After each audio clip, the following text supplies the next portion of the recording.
Hey, welcome back, everybody. Welcome back to my channel. I'm News Jester. My name is Junior.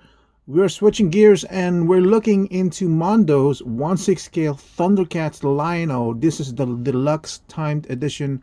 I got this for $255, I believe. Unfortunately, with my figure, it got hit. It got hit on the side with packaging. It's not packaging's fault, but I believe mine was probably in the corner where they had the straps on to secure the whole pallet.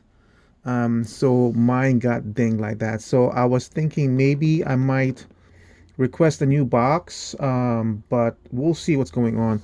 But this is a new thing where they have this little blurb of what's going on, and now they are really emphasizing who was the team that got involved in bringing this in. So that's pretty cool.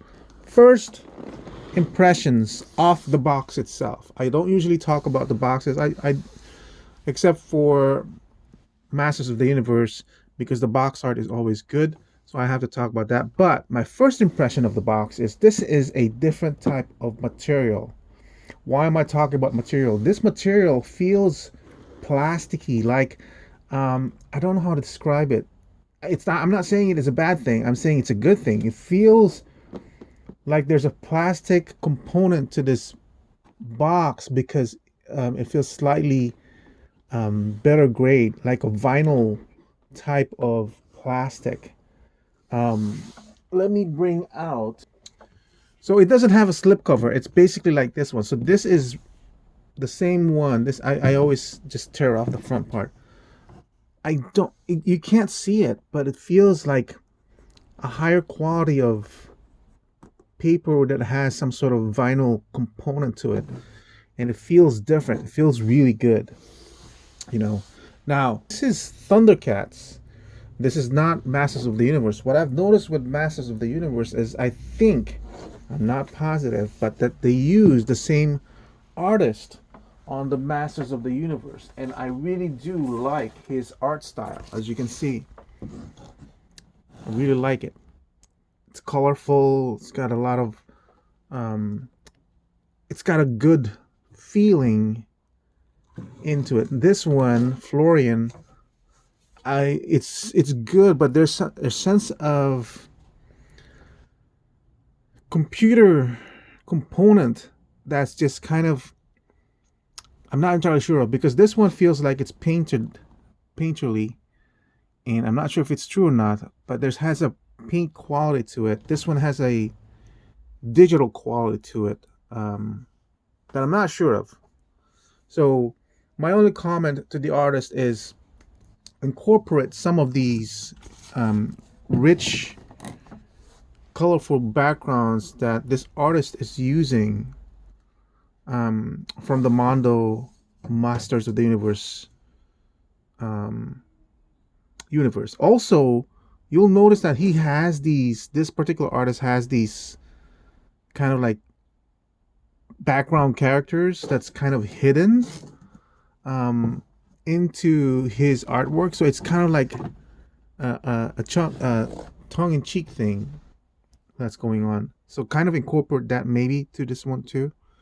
Um, that's basically it. That's my own comment on the artwork. Now let's go ahead and open this up. So what I was thinking, even though this is like really damaged, so what I usually do with my boxes is I'll just cut off the front part and use that to um, frame or something. So it still has the same similar design as the previous boxes where it's an open box. And as you can see, the one that I'm really concerned about is just this front flap, and it seems to be okay. And then you see the figure over there. And also, where it got impacted is the back corner. So I think, I haven't opened this, I think mine is safe. Plus, the plastic packaging anyway, this should be just like a flap. I'm hoping, fingers crossed. I'm gonna open it right now and see.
All right, so let's talk about Snarf first. Snarf, I'm gonna have to say this. He does have a little bit of a sinister look to him.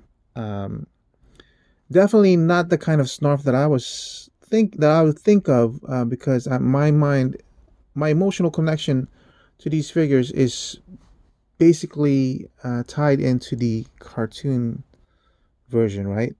I don't know if it's the over texturing of the hair or the smirk or the way he looks up. He just has a somewhat sinister look to it. Maybe the way his claws are about to claw at you. But aside from that, as a figure, it's a really good looking figure. It's very nicely painted. A lot of details going on with it. Look at that. And it's got the articulation that you need to make it move, do whatever you want. You know, it's good. It's an accessory. Think of it as an accessory, not as a figure. Mondo did it right. It's an accessory. It's an expensive accessory that they added to the cost, but they just I think they feel like Mondo is kind of like the way I'm thinking of is like, you know what? It's got to be done. Let's do it right. It might hurt the budget, but let's do it, because you really can't. I suppose what they could have done was put this as an accessory with Wily Kitten, Wily Cat, and have this as a trio. But I still feel like they did it right because you can't really. I don't really think of Lion-O without thinking of Snarf. They just have that relationship, because Snarf is still the nanny to Lion-O. That's the way I think of it. But really good feature. Look at that. Look at that face. It's a sinister looking face. Doesn't have the same happy-go-lucky, smiling, nanny look that I think of when I think of Snarf. But look at that. It's just really well done. Here's the gauntlet, the that Lion-O uses. This is the one with the more natural look, the more furred look. I apologize. The paint application that you're seeing here on camera is a little bit more lighter brown. In person, this is a more darker brown, has more of a reddish tinge to it, but you can still see there's a lot of paint application being done. They did not skimp on the paint application. This one's very crisp, and everything. It's got even paint on the paw pads, I suppose. This is the belt loop, I suppose, that hangs on, allows it to hang onto Lion-O's belt. You can see that it's got a peg in there. What you need to do is remove the hand and peg this in as a hand. And this is supposed to scabbard inside it where you attach the smaller dagger, and that looks really nice in there. You'll notice it does have articulation. It's kind of limited, but it's kind of, again, unexpected as far as I'm concerned, because I've never really seen one of these to have articulation as side to side, slightly up and down. I think you can use this to hold the dagger if you need to. Just squeeze it in. Yeah, it kind of works.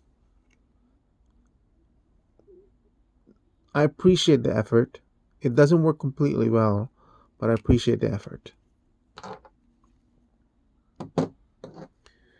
This is the more armorized look of that same gauntlet. Yeah, basically the same thing, but more armored.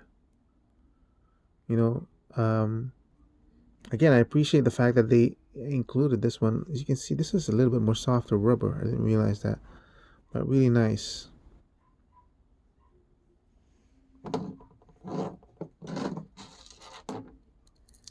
And it comes with this weapon, kind of like a nunchuck. It's not really a nunchuck. There's a specific name to this weapon where it has a blade instead of actual two sticks at the end. Nice paw design here at the end. Just basic paint. And this is an actual chain. As you can see how it falls. There's weight to it. Yeah. Here's the Book of Omens over here. This is a separate piece that they've attached, and it is translucent, so it's really well done in there. Basic, it does not open, which is kind of a shame. I guess I got kind of spoiled. This there's It's just one big piece, but they did take the effort to this texture makes it look like it's got paint in it, and I think they did a wash in it. Almost feels like it's gonna open. It honestly does. I tried it, but it does not open. So don't open it. Don't destroy it. It's got a slight wash going on here. It's not just simple copper or gold on the cover.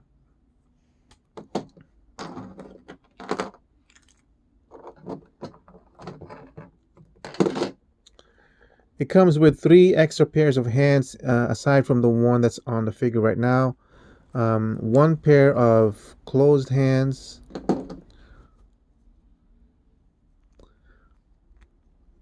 another pair of possibly sword wielding hands on each side,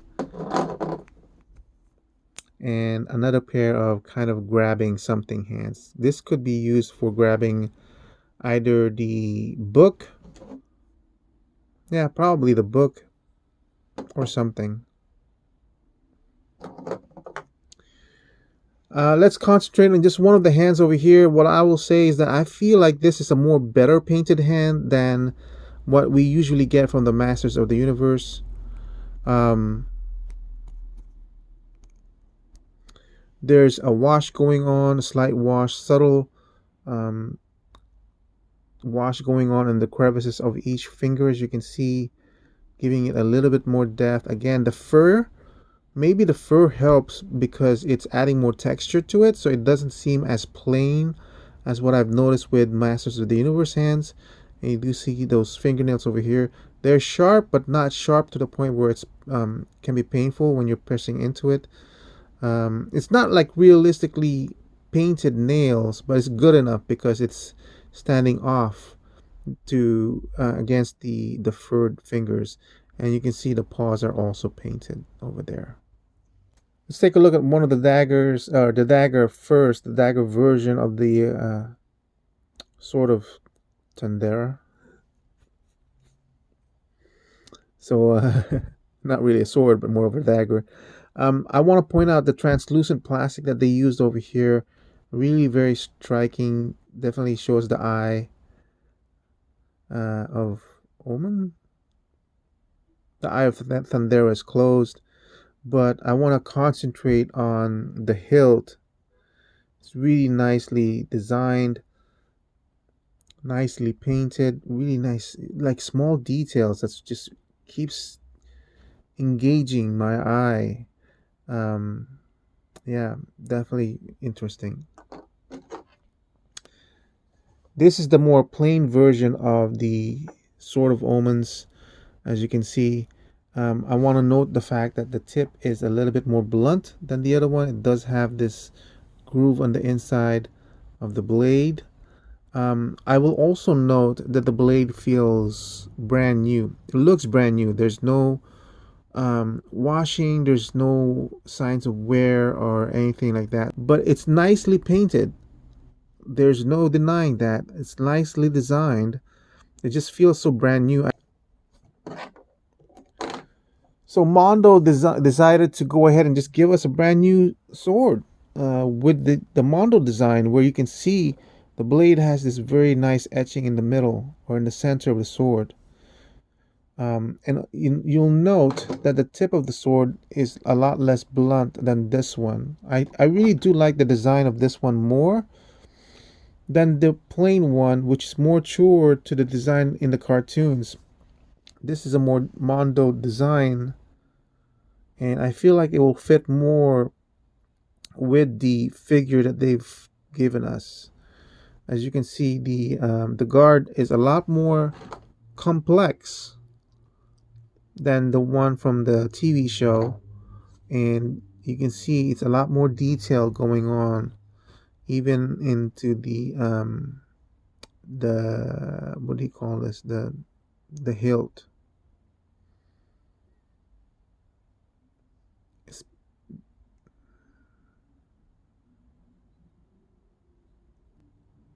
than the pommel, if I'm saying the right word. As you can see, it's much more detailed. I think I'm gonna go with this sword to display with my Lion-O. It just fits the design of the figure. And here's another sword that basically has an incorporated lightning effect going on. Now this lightning effect is not removable from the sword. MOndo could have just as easily tried to figure out and see if they could have just given us one sword with a lightning effect that you can put in and out. But I feel like if they had done that, or I feel like they probably did that and somebody from the design said, no, that does not look good. Because I feel like this would be like not attached, and it would look fake. So somebody from design and MOndo said that doesn't look good. We'll just take the hit and give them an extra sword and permanently attach it.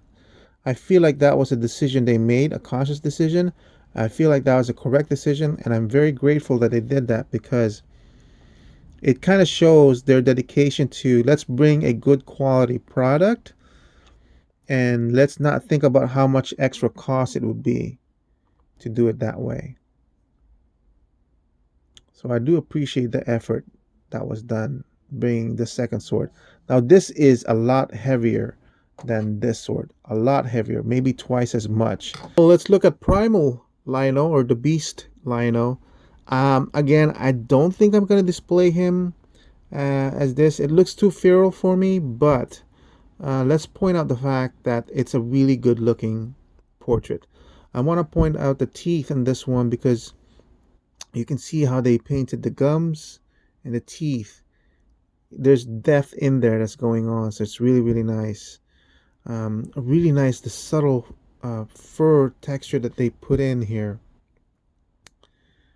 because it really, it doesn't flatten the face. That's what I'm trying to say. It's very subtle. Again, the only thing I would comment on for here, the eyes do look flat. I feel, again, I would say maybe a gloss varnish would have really put this to the next level. At first I thought maybe the hair might be way too over textured with this one, but the features that's going on in the face,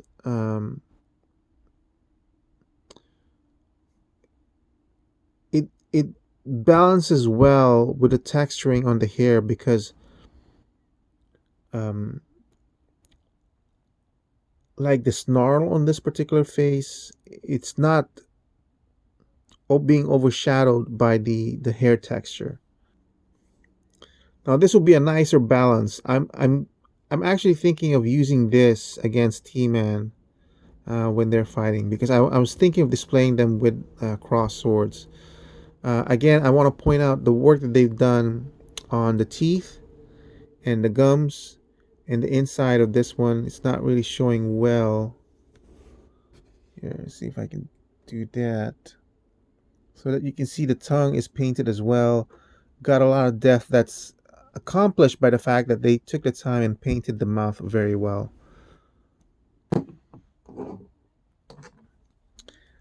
Now for this particular head, I kept looking back and forth on the head that's attached to the figure in this one, because it literally is the exact same mold. The only difference is that this one has golden eyes, and the one on the figure has the regularly painted eyes. All right, so finally we're at the figure, and first off, my apologies, because I'm looking at the camera and it looks orangey in terms of how it's being portrayed, and it's not. It really isn't. So I don't know what's going on, why. Maybe it's the lighting or something. It's not showing off in natural light. But the fur in this one has a little bit more brownish tinge to it than what's currently being shown. So let's take a look a little bit more closer to the armor pieces that we're seeing with this guy. It's got some interesting design over here. Look at the belt again, the translucent symbol over here. It's kind of nice that they're dividing the armor pieces with just straight on armor and what seems like straps. So you can see the texture going on in the straps.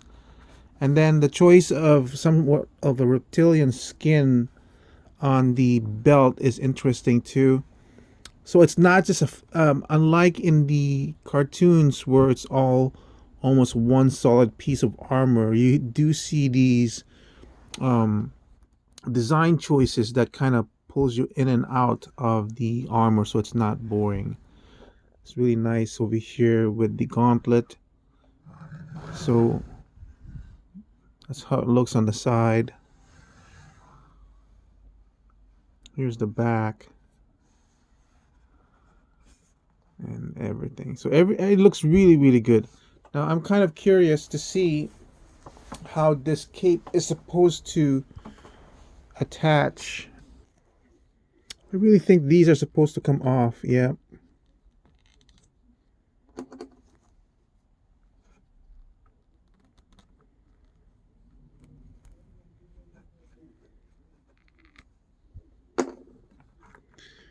And then you're supposed to replace those with these.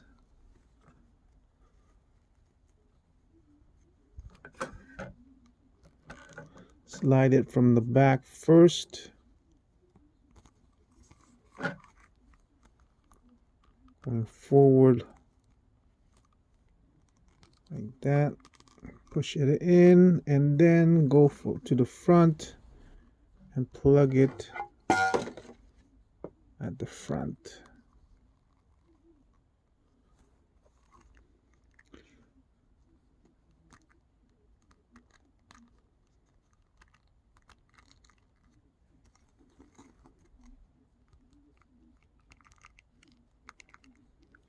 So it does go in much more snugger in here, so you just got to make sure this cape is not in the way, because it's supposed to plug in deeper than that. My comment on the cape, I think it could have been done better. The plug system on it, it's kind of finicky. This one plugged in well, this one is not. Notice that there's this puff of red that I don't feel looks good. I think this should have been either completely aligned with this one. Yeah, let me fudge it a little bit more. This might be my fault. Yeah, the design is not the best. This one's secure enough. This one is completely not. But again, I don't think I'll be displaying Lion-O with the cape on. It kind of actually kind of looks nice. And not having to put on the helmet or the crown face. But yeah.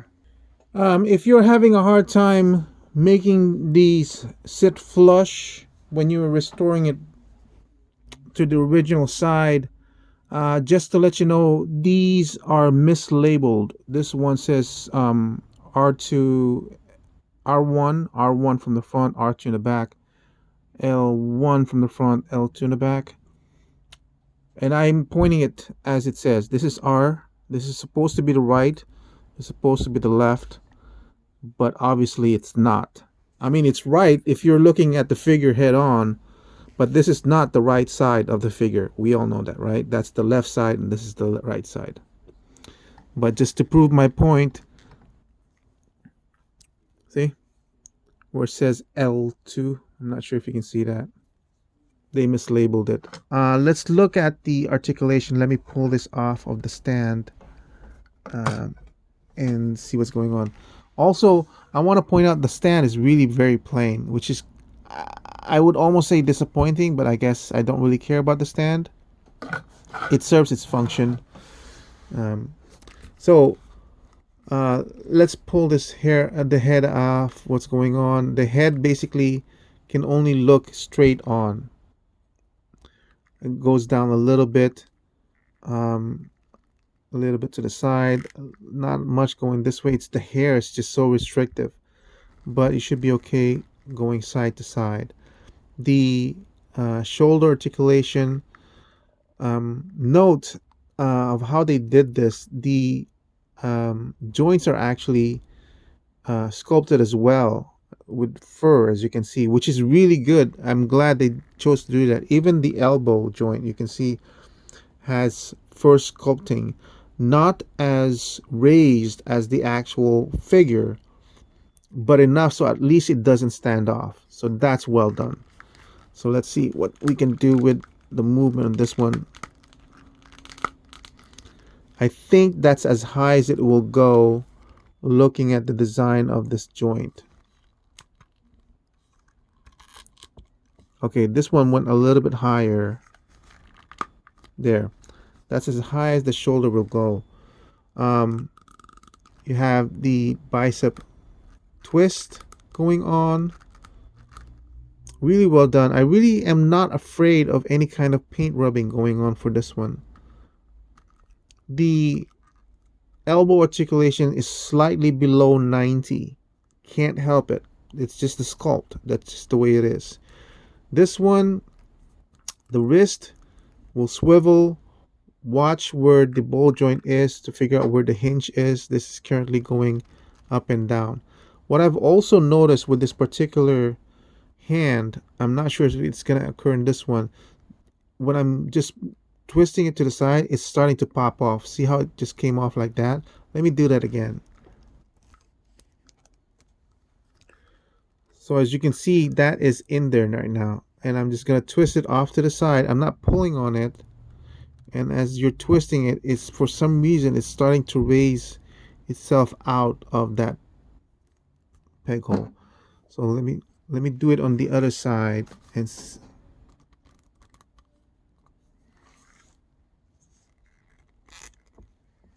it's not because it's hitting the wrist guard. It's just I don't know why it's doing that. So let's try it on the other side, see if it's doing it there too. Twist, twist. Yeah, it's like I'm not pulling it out. It's just by twisting it seems to like come off on its own, which is kind of weird. I believe the belt is removable. They didn't show that on any videos that I've seen.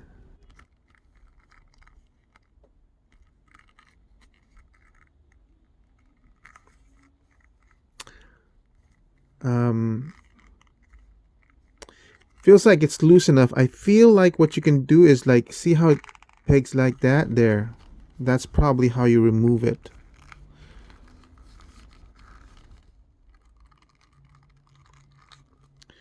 It's got like teeth underneath the actual belt, and then this thing has teeth over here. Be very, very careful because I feel like the only way to remove this is to slide it down the legs. Now when you do that, I want to point out that this area is very thin. It's very, very likely, and this one too, that you might rip this if you keep removing it over and over. But the only way, but it's loose enough, as you can see. But that's the easy part. The hard part is this part, the thigh, which is really wide. So I'm gonna do it once just to show you, and then I'm gonna put it back, and I'm never gonna remove it again.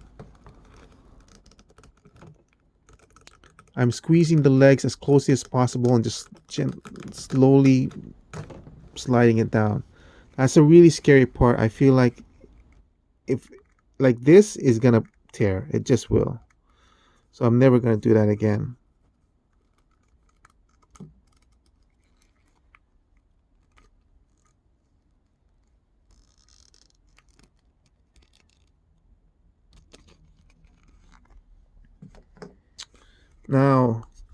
Now you're left with this particular design, and you want to, I guess, bring this down a little bit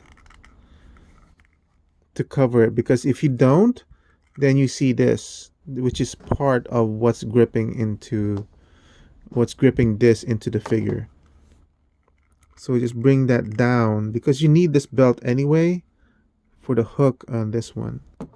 So now the figure looks like that,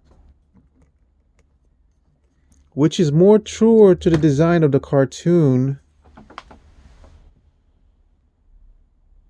if you want to get that look.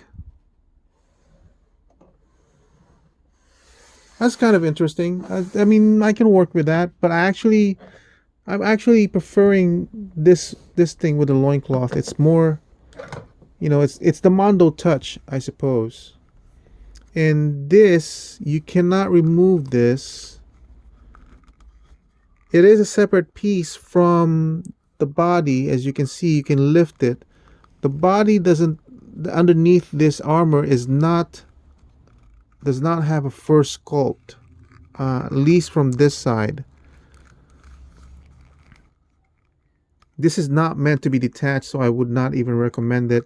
And yes, the armor piece is sculpted into the side of the torso. So if you do it that way, as you can see, it's too plain here. It doesn't match the design of the armor. If they had done a little bit more here, then maybe I would have left it alone, but as it is, I'm not going to. While we have the skirt off, let's mess around with the thigh articulation. So the legs can go out that much. That's it. You can't move it. So from here to here, that's basically it. And then forward, this is scary because this thing is so restrictive, I feel.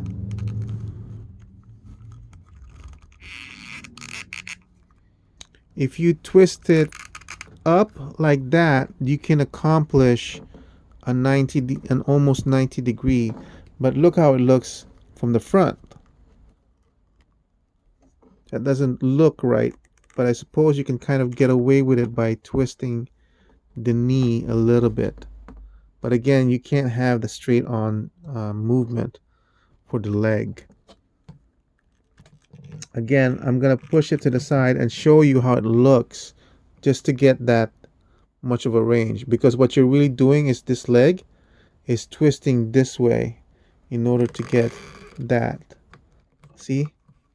So that means there's really no leg swivel or thigh swivel.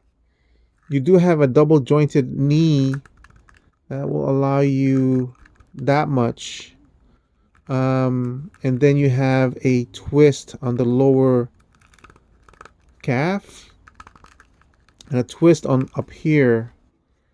Then you have an up. I'm gonna do this side. I'm gonna turn him upside down. For the ankle, ooh, this is tough. A little bit. This is a reminder. Dinner. Alexa, stop. So this is the natural stance of the boot. You can see there's only a little bit going back. There's a lot more going front, but man, it's tough. Okay, that can go that much. And then you do have the ankle rocker. Just to show off, this is nicely painted. It's a two-tone blue and more greenish blue. You have the straps nicely done. So it's a nicely sculpted figure. And with the skirt on, this skirt is more rubbery, so it's got a lot of give to it. So he can hold his sword that way. He can hold the sword just fine like that.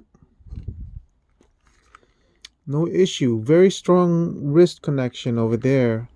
I mean, this is kind of wobbly. I'm okay. I guess I'm kind of okay with that. Let's test it with a heavier sword. Now, I've done this so that the hinge is going this way. So if it were going to fail, it would fail correctly. Like it would flop down. As you can see, it's actually, there's the cut of the hinge, right? So this hand actually goes up and down. As you can see, it's able to hold it just fine.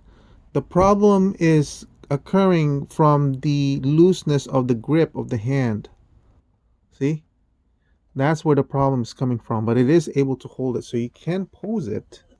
So I've got it posed with the heavier sword. It is able to he's able to hold it with his arm raised and everything, but any kind of movement will just like flop it over. It's just really heavy.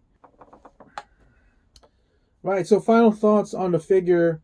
I believe that if you had a choice, and you probably don't have it a choice right now, for any Mondo figures, if you have the choice of buying the deluxe figure and the regular figure, I think you should go with a deluxe figure. You're talking about a difference of $25 in terms of pricing, but in terms of what you're getting with accessories, the value is so much more higher than what you're paying for. Honestly, I would say four times the value of the price increase. The texture, amazing. The choices of the design of the character is almost perfect. Well, yeah, I would say at first I was hesitant about the design choices they made, as they stray farther away from the filmation look, or the cartoon look. But the choices that they did, I think, are well done. It's balanced. It balances out the figure very well. The only comment I do have, um, maybe as a negative to their design choices, is the choice to enlarge the head of Lion-O compared to their previous figures from the Masters of the Universe. So as you can see, that's an eye to eye level of both heads. As you can see, the chin, Lion-O's chin is lower than He-Man's. His lips are bigger, wider than He-Man's. His nose is bigger. So definitely the Lion-O head is much bigger than He-Man's. Now, it's an old trick from comic books, comic book artists, that in order to create the superhero physique, they would make the head smaller, proportionately smaller than the body, and that's basically what creates the illusion of a superhero physique. You can see that with He-Man, that the head is smaller than Lion-O, and as a consequence, even though it's a completely brand new body, but you'll see that Lion-O's body is slightly bigger than He-Man's. The shoulders are bigger, the biceps are bigger, the thighs are bigger. Not by a lot, but I think by just a smidge. You can kind of tell. But even with the bigger body, because of his bigger head, it looks almost proportionally perfect as a regular person. He-Man looks like a beefy guy. I will say that I never thought I would see Thundercats with my Masters of the Universe from MOndo. I never even thought that. It's a very, very nice surprise. The moment they announced it, the moment I saw this Lion-O, I already knew that I had to buy the same counterpart figures that I had for Masters of the Universe to the Thundercats. But anyway, this is a great line. This is a great start. Um, I love it. It's it's almost, in terms of value, if the price is at 10, then therefore the value, I would say, huh, I'm gonna say 15. This is a really good. It really is good. I don't have any complaints. Even my observation that the head is bigger, it's only blatant when you compare it against He-Man. On its own, it looks really, really nice. I hope you guys took the chance and bought this figure. If you're a Thundercats fan, this has to be the best 12-inch representation of Thundercats. This is an amazing, amazing figure, an amazing start to a new line. I'm very, very excited to see where else Mondo will go with this line. But yeah, that's all I can say about it, man. I mean, I hope you guys took the chance and grabbed it while you can. That's it for my review. Thank you for watching. I hope you guys found it informative, educational. Have fun while you're collecting. That's all I can say. And have a nice day. Bye.